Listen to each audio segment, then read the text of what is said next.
Welcome back to this series on the authorship and dating of the Gospels. We'll be looking at Matthew's Gospel. And what we're going to do in this series is a survey of a lot of data relevant to these issues of authorship and dating. We'll draw some approximate conclusions, but I'm not going to tell you what to think. You can draw your own specific conclusions from the data that we look at, from your own research. We will present a summary at the end of each video where we sum up our major points from each one of the Gospels as we go through them. So you'll remember from our introduction to this series, if you have watched that. If not, I would highly encourage you to, because we're going to assume that you know some stuff from that video. But we talked in that video about the extremely high probability that the titles were assigned to the Gospels in the first century. Now, in the Hermeneia commentary series on Matthew, written by Ulrich Luz, he says, thus the Gospel was probably attributed to Matthew the Apostle earlier than 100 CE. That leaves little time for ascribing to the Apostle an originally anonymous book, or a book that came from an unknown Jewish Christian named Matthew. So Luz is a critical scholar, and so it's not just some sort of, extreme right-wing evangelical scholars who are saying these types of things. They're critical scholars as well. Drawing from Hingel's work, Douglas Moo and D.A. Carson conclude, in short, the argument that Matthew was understood to be the author of the first gospel long before Papias wrote his difficult words, affirming such a connection seems very strong, even if not unassailable. Now next, Leon Morris points us to the oldest manuscripts with the title page preserved that do attest, and unanimously so, to Matthean authorship. Now none of the oldest manuscripts of this gospel has been preserved with the title page intact, but from the earliest ones that do have it onward, the book is invariably ascribed to Matthew.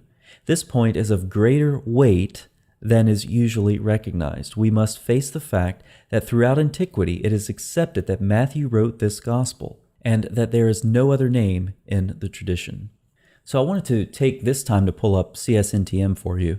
This is the Center for the Study of New Testament Manuscripts, and their goal is to photograph in high resolution and post images of every page of every manuscript of the New Testament that we have, every Greek manuscript, and this is an incredible task for sure. But we're talking about title pages and so forth. So this is Codex Sinaiticus, and you can see what beautiful work this is. But the title page, here's the title page of Matthew, for example. And so you go to the top, Ketamethion. So it's not one of the oldest manuscripts. I'm just pulling it up as an example, and I'll put the link in a pinned comment for those of you who don't know about that. You actually want to go look at some old Greek manuscripts, you can do that. So what's the issue then? The attestation of Matthew as the gospel writer is unanimous in church history. It's from the earliest manuscripts we have that preserve the title page, it's always attributed to Matthew, right? So Matthew, Matthew, Matthew. So what's the question about authorship? Well, some of that stems from a quotation by Papias. Papias says, so then Matthew wrote the oracles in the Hebrew or Aramaic language, and everyone interpreted them as he was able. Now, Papias' words come to us from Eusebius, and the difficulty with this quote is that every single word, just about, is ambiguous. What are the oracles? Is this Hebrew or Aramaic? Is this the actual language? Or is this the style? Does it refer to some sort of a Semitic style? That is, writing in Greek using Semitisms. What does interpreted mean? Does it mean interpreted from another language or from another literary style?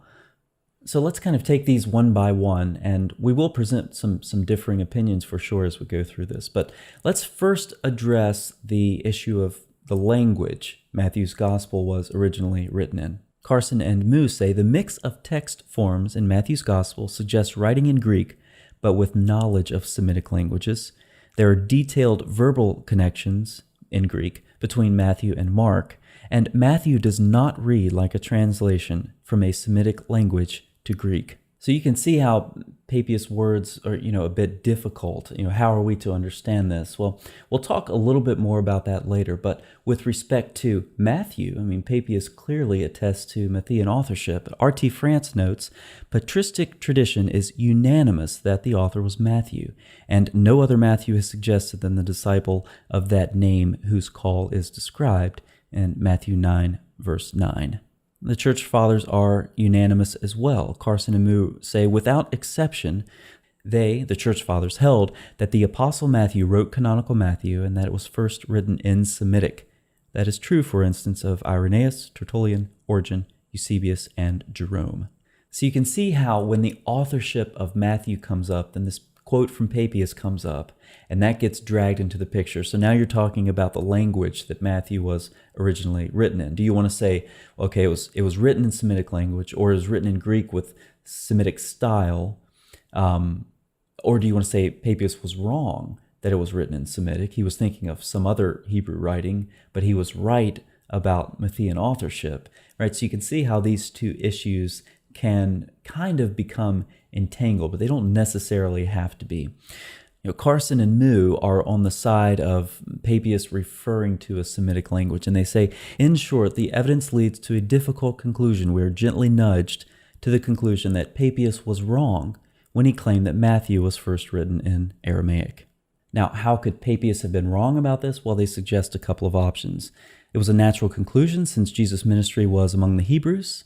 Papias had little knowledge of the popularity of Greek in first century Palestine, or he was confused with other Hebrew writings in circulation.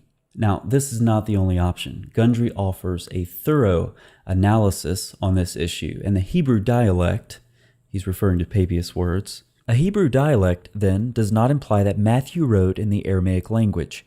In other connections, we should expect the conjunction of Hebrew and dialect to form a linguistic reference, but the stylistic contrast between Mark and Matthew cancels such an expectation here. And we have yet another option. All these passages suggest that the Greek version of Matthew was earlier translated back from Greek into Aramaic. This back translation was represented by Jewish Christians, however, as the original form of Matthew. So, I want to present you with options here because you're going to run into people who will say, well, Matthew was written in Hebrew or Aramaic first, end of story. Well, no. How about there are really, really good reasons for believing that Matthew was written in Greek? We talked about some of those. Papias' quote, it's not an open and shut case. Okay, we have really good arguments for and against on either side. So I want to present you with different perspectives so that you can draw your own conclusion. I'm not going to tell you what to think on that particular issue for sure. I just want to present you with the evidence. So what about with respect to Matthean authorship? Okay, we've talked about what Papias said regarding the Hebrew or the Semitic dialect. What about authorship in general? For me, it could not be more secure.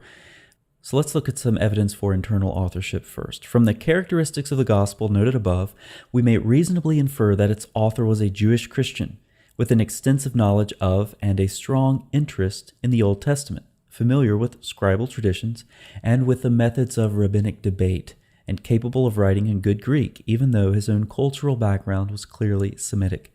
Many of Jesus' early disciples, known to us and unknown, could fit this description, given the increasing recognition that Greek was widely used in first century Palestine, particularly in Galilee of the Gentiles. Undoubtedly, Matthew would be likely to fit the description, but is there any reason for seeing him as a more likely candidate than the others? France then summarizes the clues from internal evidence as follows. Fluent in Greek, this would make sense as a tax collector, and fluent in Aramaic as well. Literate, including possibly taking notes on Jesus' teaching. A record keeper, well-educated, perhaps a self-portrait in Matthew 13:52, and then numerous references to tax collectors and financial affairs in the gospel, which would make sense if Matthew was a tax collector. Leon Morris lists some of these discussions of financial affairs and money. Matthew uses the general word for money, namisma, and the words for gold 5 times, silver 10 times, and talent 14 times, a total of 29, whereas Mark refers to silver once and Luke has it 4 times. They have none of the other words for big currency. Of course, this would make sense if Matthew was a publican. As Jesus passed on from there, he saw a man called Matthew sitting at a tax booth, and he said to him, "Follow me." And he arose and followed him. Origin is relevant at this point among the 4 Gospels, which are the only indisputable ones in the Church of God under heaven. I, Origin, have learned by tradition that the first was written by Matthew, who was once a publican. So let's look at some more of what the church fathers have to say. Once again, the attestation to Matthean authorship is unanimous. Irenaeus of Lyon, Matthew also issued a written gospel among the Hebrews in their own dialect. We have very early attestation from Ignatius as well, who was writing in the 1st century or perhaps the early 2nd century at this point. Hengel notes this. Ignatius certainly knows the Gospel of Matthew. In a footnote, he lists some parallels, a very dense section by Ignatius, Son of God, according to the will and power of God, truly born of a virgin, baptized by John, that all righteousness might be fulfilled by him. He's just quoting, Matthew time and time again. Before we move on to the issue of dating, let's look at one final quote by Leon Morse. Matthew was not, as far as our information goes, especially prominent, either among the 12 or in the early church. Accordingly, there seems to be no reason for assigning to him such an important writing, unless, in fact, he wrote it. Very well said. Let's move on to the issue of date. That quote that we heard just a couple of minutes ago from Ignatius puts an upper limit on the writing of the Gospel of Matthew, quite obviously.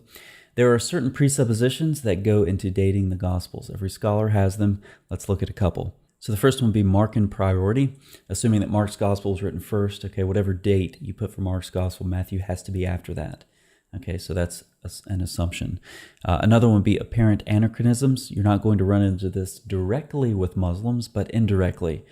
Because any anachronism, a big one in the Gospels would be the destruction of the temple. Anything that remotely refers to the destruction of the temple has to be after AD 70, because some scholars, of course, are going to have the presupposition against predictive prophecy, secular scholars, for example. So therefore, Matthew has to be after AD 70, and it couldn't be right after AD 70 because it would be a bigger subject in Matthew's Gospel. So it has to be, there has to be a buffer of time there. So Matthew's Gospel gets pushed later and later. Now, like I said, this is not something that you're going to run into directly with Muslims, but indirectly, because Muslims are going to read from secular scholars, namely one secular scholar, the only secular scholar that they will cite, and that's Ehrman. So scholars like that are going to smuggle in these sorts of presuppositions, and you're going to encounter them indirectly from Muslims. The third would be tensions between Jews and Christians, the way that's portrayed in Matthew's Gospel. Some scholars say that reflects the sort of social circumstances around 85 AD. So that's going to push the Gospel into that area. So these are all open to numerous criticisms. Scholars who would want to suggest an earlier date would cite things like Matthew's independence of Pauline writings. Matthew mentions the Sadducees 6 times, but these fell out of influence after AD 70. Matthew's preoccupation with Jerusalem, that would be a very odd fixture if Matthew was writing after AD 70. Matthew's phrasing of the flight from Jerusalem. Matthew's reference to a gift at the altar would be a very odd reference if the temple was destroyed. Matthew uses the present tense when Jesus describes the temple as a den of robbers. Woe to you, blind guides, who say if anyone swears by the temple. Once again, all of these temple references would be very odd if the temple was destroyed. Matthew's focus on Jewish persecution of the Christians instead of Roman persecution. So for some scholars, like Gundry, the question is not before or after 70 AD, but how long before 70 AD. Gundry says very clearly, how much earlier than AD 70 did Matthew write his gospel?